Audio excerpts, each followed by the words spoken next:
Hi, and welcome to Always Eclectic Stacy. This is 5-minute chemistry where you learn chemistry and might even see some examples in 5 minutes or less.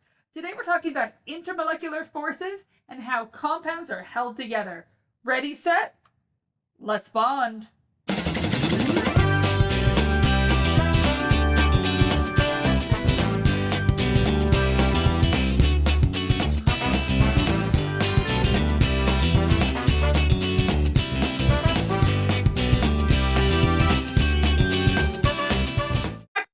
And welcome to Always Eclectic Stacy. This is 5-minute chemistry, and today we're talking about intermolecular forces, the forces that hold two molecules together, versus intramolecular forces that holds one molecule together.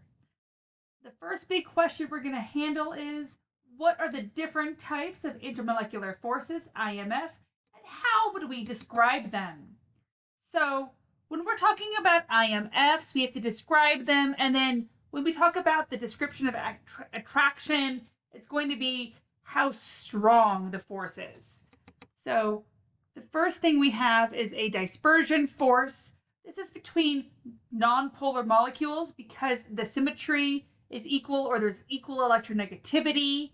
And it's very weak attraction because the dipoles on nonpolar molecules are fairly weak. There is no pole. It is a almost polarly neutral. Then you have a dipole-dipole interaction.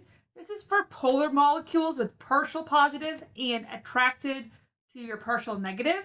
So basically the positive and the negative are attraction. Think like magnets. It's going to be much stronger than the dispersion force because it is a strong attractive force between polar molecules. And then you have hydrogen bonding. And this is where a hydrogen bonds to a fluorine, oxygen, or nitrogen. It becomes very partially positive, and it is a very strong attractive force. So this goes from weakest to strongest. So dispersion forces are your weakest, and hydrogen bonding is your strongest. Our next big question is, what are the relationships and properties of these intermolecular forces? So when we're talking about properties, we're talking about melting points, boiling points, surface tension. And the stronger the intermolecular force, the higher the melting points. And the stronger the intermolecular force, the higher the boiling point. And the stronger the intermolecular force, the higher the surface tension. And the why is because the intermolecular forces are holding them together. And that takes more energy to melt them, boil them, or separate them. And in order to disrupt the intermolecular force, it's going to take a lot of energy. So the weaker forces take less energy to disrupt them, and the stronger forces are going to take more energy to disrupt them. As for surface tension, that is like, think of like a little bug jumping on the water. It causes by the attraction between molecules holding them together, and therefore it doesn't want to be disrupted. And so the higher intermolecular force, the more resistance to disrupting the bond. Please note that the greatest similarity in chemical properties occur in a group, not a period, due to similar valence electrons and intermolecular forces. Our next big question is, what is the relationship between molar mass and the properties of intermolecular forces? Yes, I made a spelling mistake. So the stronger the intermolecular force, the higher the molar mass for similar molecules, because they are proportional to the surface area. As you increase the length of the chain, you also increase the surface area, which will include your molar mass.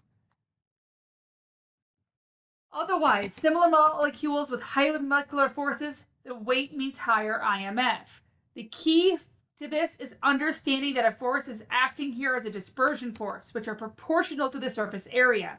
So as you increase the length of the chain, you increase the surface area, which means you increase the ability of individual molecules to attract each other. So dispersion forces are going to have the lowest weight, and hydrogen bonding might have the highest weight, with dipole-dipole interaction pretty much having the highest molecular mass. Now we have the big question of, how do properties of ionic compounds compare to the properties of intermolecular forces? So ionic compounds, which is an ionic force, is fully positive and fully negative. It is very, very strong. It is stronger than the hydrogen bonding. These have much higher melting points, boiling points, and has a much lower vapor pressure. The hydrogen bonding is partial positive, but it is not a full ionic bond. Ionic compounds do not exist as discrete molecules in any way, so the term intermolecular loses a bit of its appropriateness here, but it's an ionic force and is considered one of the intermolecular forces. Now we want to ask ourselves, how are the unique properties of water explained?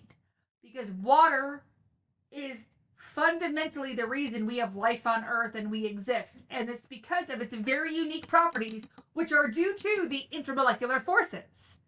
So, the different properties of water include it has bent shape, it has a high polarity, and it has strong intermolecular forces because of the strong polarity. It has a high boiling point because the strong intermolecular forces require energy to disrupt the attraction and boil, and it has a high specific heat, meaning it takes a lot of energy to increase water by 1 degree, because specific heat is the energy needed to heat 1 kilogram by 1 degree to increase the temperature, because that will make the faster moving particles. So when you're disrupting the stronger IMF, it takes lots of energy, but the unique thing about water is that it expands when it's frozen. Because when you're freezing the bent shape, it creates a less dense lattice structure that can move around closer as a liquid, and so it floats. And that's why ice floats on water, which is important because if ice didn't float on water, all the water would freeze, and we wouldn't have any of those currents or things that would keep liquid water on Earth, which is one of the fundamental reasons why life actually prevented on Earth and prevailed.